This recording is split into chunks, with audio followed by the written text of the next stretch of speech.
fue mucho más que un error humano. Eso en líneas generales es lo que ha concluido de alguna manera la Universidad Nacional del Sur a partir de la investigación que se realizó sobre la explosión en Dau.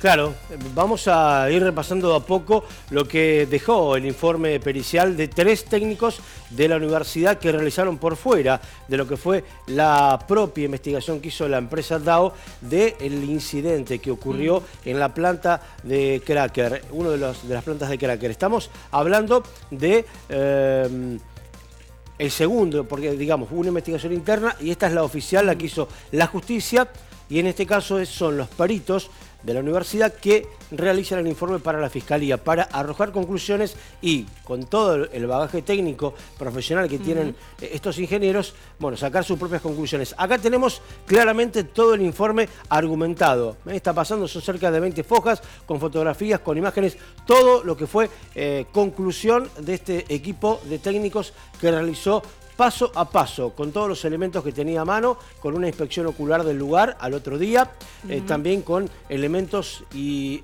mediciones que entregó la propia empresa. Con todo eso, obviamente, hizo todo un análisis pormenorizado de lo que pasó, lo que concluyó respecto de por qué explotó. Siempre decimos lo mismo, el qué lo sabemos, explotó. Claro, ahora, por qué explotó, cómo explotó, es el dato que se intentaba averiguar, y ese es el trabajo de los peritos, ¿no? Sí, vale la pena recordar que la primera pericia o el primer resultado que se conoció, que fue lo que hizo la empresa Dow, daba como resultado un error humano. En este caso ampliaron un poco más y según el análisis de estos peritos de la universidad, pasaron otras cosas también, otros factores que también influyeron en este incidente que se desató en la empresa Dow. Exactamente, no es solamente un error humano, y eso lo vamos a empezar a desandar a partir de este momento. Vamos a ver algunas conclusiones, o por lo menos algunos de los argumentos que llevan a conclusiones finales. Son extractos de todo este trabajo que tiene que ver, como decíamos, con un elemento o un análisis pormenorizado de lo que fue todo el proceso. Aquí se analiza todo el proceso. Recuerden que la planta estaba en proceso de iniciación, estaba parada y la tenían que comenzar a arrancar. Sí, después de ese corte importante que hubo de energía, claro, ¿no? El apagón. Exactamente. La primera, uno de los crackers lo arrancaron, faltaba el cracker 2. Bueno, este es el punto 25. Dice, entendemos que hasta que no se inspeccione y o repare cada cañería, recipiente o dispositivo que pudiera haberse dañado en la explosión, no debería habilitarse el funcionamiento de la planta. Esto es importante, más allá de que ahora vamos con algunas conclusiones. Esto marca que hasta que no se haga un repaso milímetro por milímetro de todo lo que pudo haber sido afectado, la planta, el cracker 2, no se puede comenzar, no puede iniciar, no puede producir y no puede comenzar a funcionar. Pero ahora está funcionando. ¿Ahora está funcionando o todavía no? No está funcionando. Funciona el resto de la planta. Recordemos que son plantas independientes, son varios procesos. Es un compartimiento que se hace para poder, de alguna manera, continuar con la investigación con todo ese sector frenado. O sea que por ahora se cumple esto, calcular el mínimo un año para que pueda ver si se repara y empezar a funcionar. Falta un montón. Es lo que nos decían en la recorrida que hicimos poco después de ocurrido el incidente, con los técnicos que nos decían que va a tardar bastante en arreglarse, ¿no? Bueno, vamos a otra de las conclusiones. Aquí vamos al punto número 28 y dice: entendemos que la explosión en cuestión hubiese sido de carácter fatal en un radio menor a 10 metros debido a los fluidos expulsados, vapor y agua a alta presión y temperatura. En un radio de 40 metros hubiese sido de alto riesgo por el impacto de las proyecciones de material. Es decir que del eje, el epicentro de la explosión, hasta 40 metros podría haber matado tranquilamente a alguien. 10 metros fatal seguro. De ahí, de 10 a 40, posiblemente también hubiera matado a cualquiera que estuviera dando vuelta en ese sector. Es muy fuerte, ¿no? De milagro no había nadie. Esa conclusión es muy fuerte, de milagro no había nadie. Afortunadamente, bueno, según la empresa, había poca posibilidad de que hubiera alguna persona allí por la cercanía, por el tipo de trabajo que hacen, pero sin dudas esta gravedad de la palabra fatal indica que es necesario poner atención en este tipo de procedimientos. Los técnicos decían que, nos dijeron que eran 3 los operarios que habitualmente solo recorren toda la planta. Es una superficie muy grande y que, bueno, es muy difícil que, no es un sector habitualmente que se concurra, que se trabaje manualmente, sino que hay dispositivos automatizados y más allá de una recorrida ocular que hacen para revisar diferentes ámbitos de la planta, no es normal o no es habitual que haya gente en ese sector. Son 3 los que recorren durante la noche todo el complejo y por eso que no había nadie en ese momento, ¿no? Vamos a otra conclusión, la tercera que tenemos preparada antes de ir al final. Estos son argumentos que se van desprendiendo para conformar las conclusiones que vamos a compartir a continuación. Dice, punto 10, acá a ver, son preguntas y respuestas. Preguntas que se hacen ellos mismos o que hace la justicia y ellos van respondiendo en línea de razonamiento sobre lo investigado. La respuesta al punto 10 dice, en la parte principal, justamente la principal condición que provocó la ocurrencia del hecho, es decir, la principal causa de la explosión, fue la ausencia de una válvula de seguridad o disco de ruptura que actuara liberando la presión del recipiente B907, que es el equipo en cuestión que explotó. Es decir, que acá está diciendo, no fue solamente un error humano. Claro. Acá al aparato, al recipiente, le faltó una válvula que no tenía, no que no se accionó. Hubo otras válvulas que no se accionaron, pero el recipiente, dice, debería haber tenido una válvula y eso no existía. Así y lo remarca como principal condición, o sea, claro, principal exacto. Le da un grado de importancia y un énfasis considerable a esta cuestión. Más allá del error humano, de alguna falla en activar otras válvulas,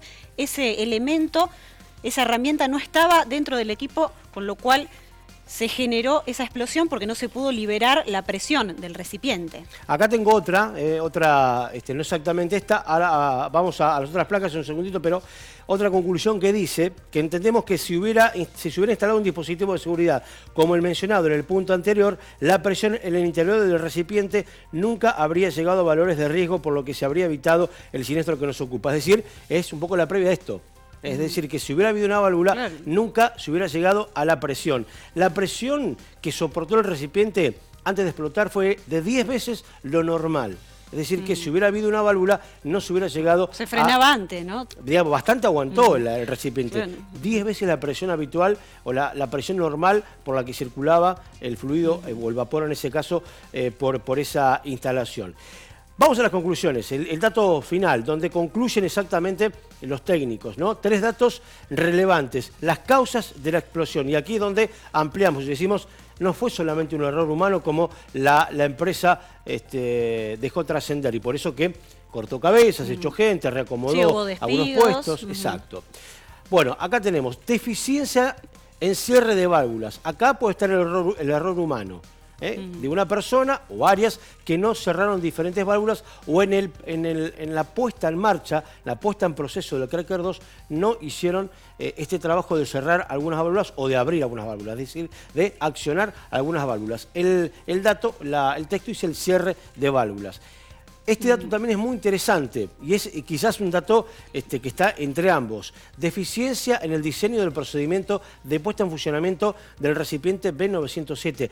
Va más a fondo, dice el procedimiento para accionar, para trabajar, para que ese aparato sea parte del proceso, estaba mal diseñado. Había deficiencias en el diseño del procedimiento. Es una cuestión ya de estructura, bien de fondo, ¿no? El procedimiento es el manual de trabajo, de acción. Cómo operar. Cómo operar. Y el procedimiento, a ver qué dice el manual de procedimiento. Punto 1, accionar tal válvula. Punto 2, darle presión. Bueno, ese procedimiento está mal diseñado, dicen los peritos. Atentos, porque acá también, a ver, si vas a fondo, todo es un error humano, porque alguien... un humano debería haber diseñado esto, pero que estamos hablando no fue una falla de momento humana, sino que evidentemente había ya en el manual, en las formas de proceder, algún tipo de error. Y el último es lo que mencionábamos recién, el tema de que no había una válvula de seguridad en el recipiente que explotó. Si lo hubiera habido, posiblemente no hubiera explotado o seguramente no lo hubiera hecho, según decían las propias... definiciones de los 3 peritos que trabajaron en estas pericias y en este trabajo a fondo realmente para concluir esto, ¿no? Bueno, recordamos que la empresa había arrojado como resultado una falla, un error humano. En este caso se abre mucho más el abanico a partir del resultado de estas pericias que realizaron los investigadores, los ingenieros de la Universidad Nacional del Sur. Resultado de la Universidad Nacional del Sur que va en línea con el planteo que hace, por ejemplo, la Unión de Jerárquicos de Petroquímicos, que ellos también están agrupados, están reunidos. Los fuera de convenio. Exactamente, son los fuera de convenio, pero también pese a que no es un operario de ellos. Tiene su propia agrupación ahora sindical. Exactamente, pese a que no es un operario de ellos el despedido, donde tal vez vez cortaron cabezas, ellos también, como trabajadores de este rubro de las industrias, salieron a hablar y a defender esta postura. Fue mucho más que un error humano, hubo otros factores que también intervinieron para que se generara este incidente y es peligroso que la empresa solamente responsabilice a un operario. Nos parece un poco peligroso quedarnos con una explicación en la que el único responsable aparente del incidente es un operario que cometió un error. Porque en nuestra experiencia, que es importante en este tipo de trabajo, sabemos perfectamente que la gente se equivoca, todos nos equivocamos. Y para eso están los sistemas de seguridad, para prevenir en el caso de que una persona se equivoque. Tiene sistemas de control redundantes que evitan que el error humano pueda producir una consecuencia como esta. Para evitar los errores están los sistemas. El equipo ese debería tener un sistema de control de presión, debería tener alarmas para que se vean en el panel, debería tener una válvula de seguridad que esté funcionando. ¿Ustedes creen que más allá de si pudo o no existir un error humano, hay otros factores que también fueron parte de este problema? Hay otros factores, claramente, siempre los hay. Hay una cadena de errores que son necesarios que se produzcan para llegar al incidente. Está el error humano, por lo general siempre está el error humano, eso es cierto, pero también fallan los sistemas de control, fallan las alarmas, falla la seguridad pasiva, como es el caso de las válvulas de seguridad. Y si falló todo eso, hay un problema mayor que es la falta de control. Todos tenemos que ser controlados para funcionar mejor.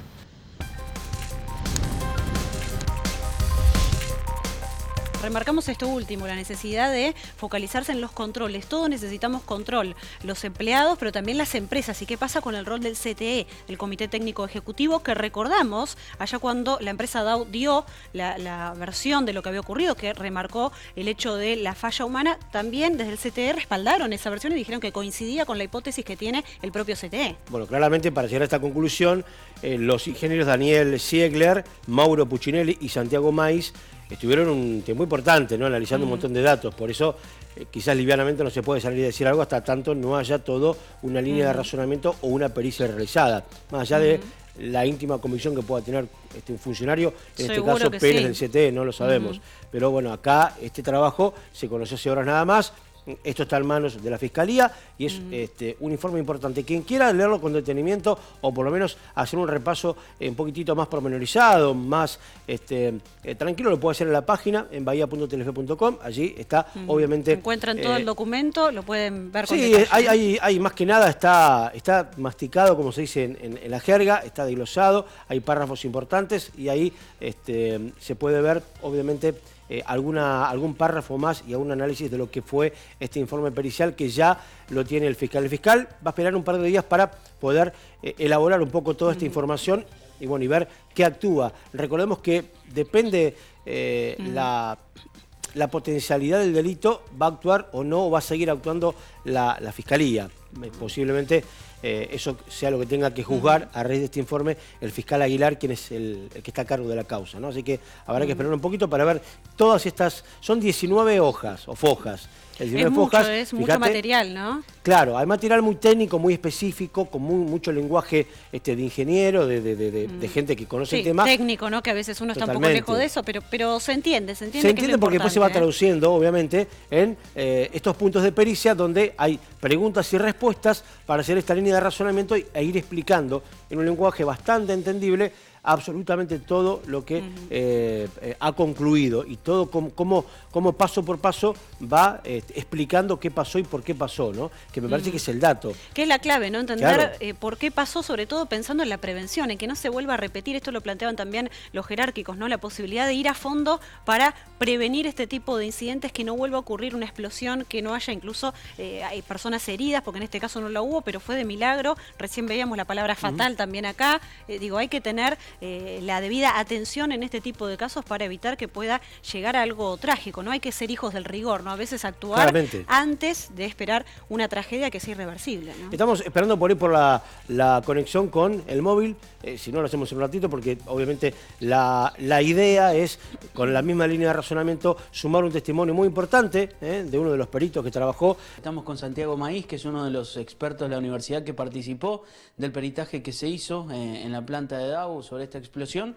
Y bueno, y le hacemos la pregunta, no solamente fue una falla humana, hubo una combinación de cosas, ¿no? Sí, hubo una combinación de un proceso de inicio del equipo, hubo una mala acción de pasos o algún paso mal dado en el procedimiento. Eso acompañado de que el recipiente que se estaba poniendo en marcha no tenía una válvula de alivio de presión o un dispositivo de alivio de presión, lo que llevó a que explotara. Si esa falla humana hubiese existido, pero si este dispositivo tenía justamente esa válvula de alivio de presión, no se hubiese dado esta explosión. Sí, no nos hubiésemos enterado de lo que pasó. Por el contrario, sin la falla humana tampoco, digamos. Exacto, sí. Sí, hay un procedimiento de puesta en marcha que cuando uno lo sigue es seguro, pero es humano dependiente. O sea, si alguien se saltea un paso o alguna válvula tiene una falla mecánica que no puede cerrar completamente, puede llegar a haber un peligro de lo que pasó. Bien, ¿y por qué se produce esta explosión? ¿Se acumuló el vapor? ¿Cómo es? Bueno, queda el recipiente, queda alimentado por vapor de alta presión, un vapor que venía a 100 bar de presión, y quedan cerradas todas las válvulas de escape, las que van al colector y las de purga al exterior. Quedan esas cerradas y bueno, la presión aumenta, se puede ver en los registros de presión, aumenta rápidamente a los 40 bar, que son 10 veces la presión del equipo. Después sigue aumentando, llega a 95 bar y ahí, bueno, es casi 20 veces la presión de trabajo del equipo. La presión para la que fue calculado son 7 bar, la prueba hidráulica son 10,5, que es una prueba como la que se hace en los tanques GNC. Y bueno, este llegó a 95 y ahí explotó. Si bien la explosión fue muy fuerte, de hecho vibraron las ventanas de casi toda la ciudad, digo, ¿esto generó o existió la posibilidad de algún peligro de una explosión en cadena o algo por el estilo? No, en el lugar donde estaba, nosotros, una de las cosas que nos pidió el fiscal era que además de la explosión, si esa explosión podía llegar a causar alguna otra explosión más y que eso generara una reacción en cadena, o si había alguna sustancia peligrosa o algo que pudiese poner en riesgo la vida de terceros o alguna instalación ajena al complejo. Y no, la verdad que era algo aislado, y bueno, y estaba, como ese tanque estaba, es raro explicarlo así en el aire, pero estaba metido dentro de las instalaciones de las cañerías de la planta de vapor, entonces esa explosión quedó contenida por la misma estructura. Es decir, ¿la población nunca corrió riesgo? ¿La población de White, de Bahía Blanca? No. Sí, el ruido fue grande porque se liberó una gran cantidad de energía. Pues imagínate que ese es un tanque de 200 litros, la mitad era agua y la otra mitad vapor, y estaba a 95 bar de presión, que es 20 veces la de trabajo. El estruendo, de todas maneras, sí es normal que suceda en una explosión de este tipo. Si a alguien alguna vez se le explotó una olla a presión, bueno, eso es mínimo de lo que pasó. Esto sería una olla a presión a gran tamaño, digamos. De gran tamaño, claro. Y al no tener la olla a presión, si uno ve, tiene como una tuerquita a un costado. Eso es un anillo de ruptura.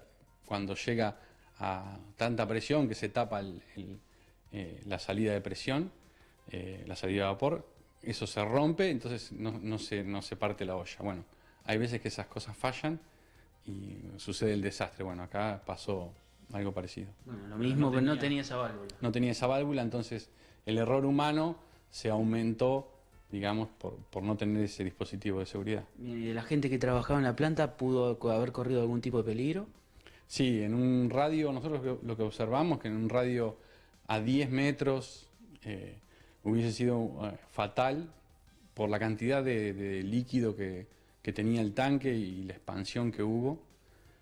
Y en un radio más grande, en unos 35 o 40 metros, el riesgo era grande por algún desprendimiento de alguna pieza que podría haber llegado a impactar en alguien. Es decir, más de 35 o 40 metros ya no había riesgo. No había riesgo. Sí, algún riesgo, en eso yo no te puedo asegurar, pero si la explosión se sintió en la ciudad, yo calculo que dentro del predio debe haber sido mucho más grande. Lo que pasa que en las empresas, en ese tipo de empresas, los sistemas de seguridad te exigen tener algún tipo de protección para los oídos, también casco y zapatos de seguridad. Entonces, sí puede haber causado algún problema auditivo.